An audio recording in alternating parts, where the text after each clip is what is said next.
Welcome friends, आपका मेरे कहानियों के इस परिवार में बहुत बहुत स्वागत है। आज की कहानी है बोझ। एक कविता नाम की लड़की है, उसके बारे में।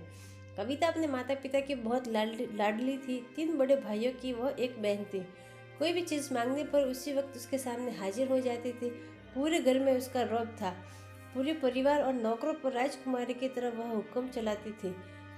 स्कूल में भी बड़ा पूरा रौब था उसका। बड़े घर की लाडली जो थी वह।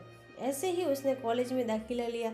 उसके ठाट बाट बड़ी गाड़ी में आना जाना, हर दिन नया फैशन देखकर हर कोई उससे दोस्ती करना चाहता था। थोड़े ही दिनों में उसके बहुत से दोस्त बन गए। पूरे कॉलेज में उसकी अपनी ही एक पहचान थी। इन दिनों उसके घर एक रिश्ता आया। खानदानी लोग थे और पापा की पुरानी जान पहचान थी।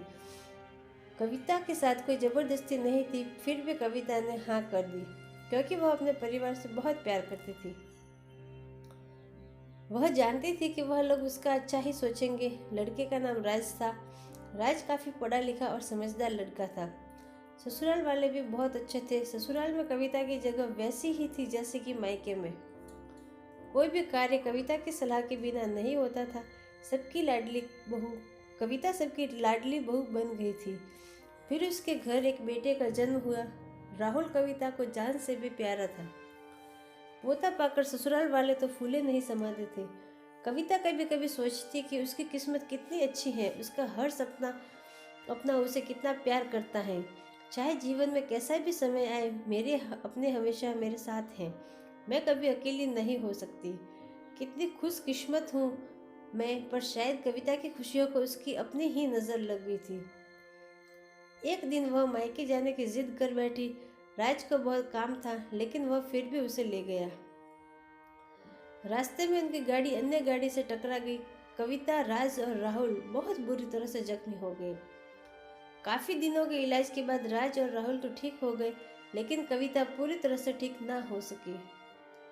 सर पर चोट लगने के कारण वह अपनी आंखों की रोशनी खो बैठी।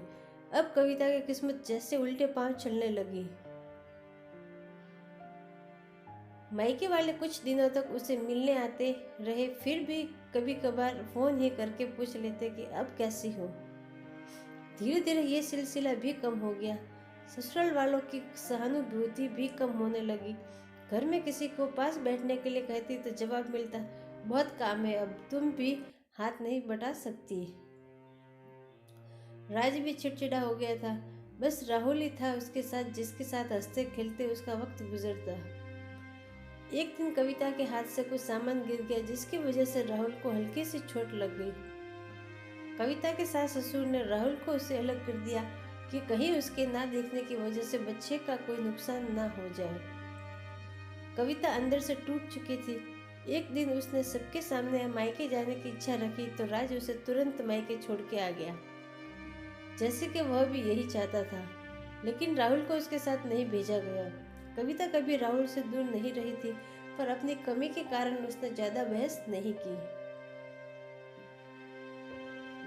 कविता को लगा कि वह 3-4 दिन वहां रहेगी तो थोड़ा हवा पानी बदल जाएगा, क्योंकि वह कितने दिनों से कहीं भी बाहर गई नहीं थी। घर वाले भी इतने दिनों बाद उसे देखकर कितने खुश होंगे। कविता के घर पहुंचने पर सब लोग बहुत खुश हुए। खाने में सब कुछ कविता की पसंद का ही बना था। उसने अपने मम्मी पापा और भाई भाभीयों से दिल खोलकर बातें की।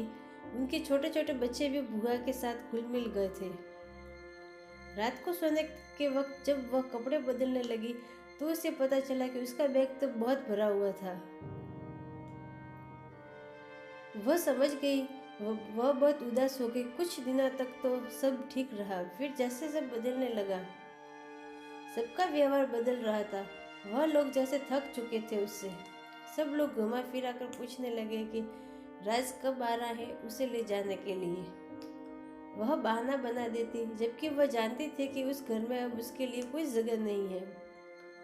कविता से चलते वक्त कुछ न कुछ नुकसान हो जाता। थोड़ी बहुत टोका टोकी उसे सुनाई देती, वह टाल देती। एक दिन उसके हाथ से लगकर एक कीमती फूलदान भी टूट गया।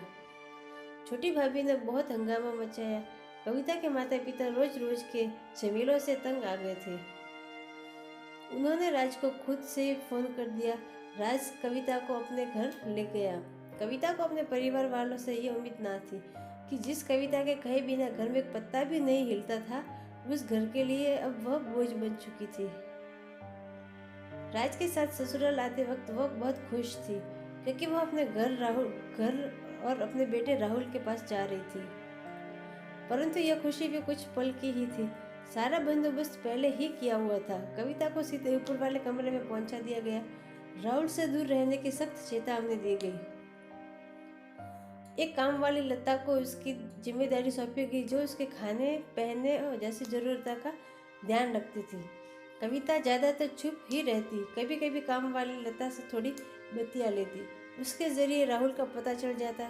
सबकी लाडली बेटी और बहू सबके लिए लाडली से बोझ बन चुकी थी।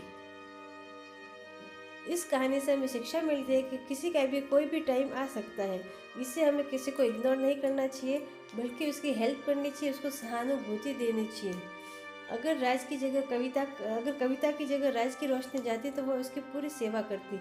इसलिए पति और पत्नी दोनों का रिश्ता एक जैसा रहता है। दोनों को मिलजुल के रहना चाहिए, एक दूसरे की मदद करनी चाहिए। Thank you.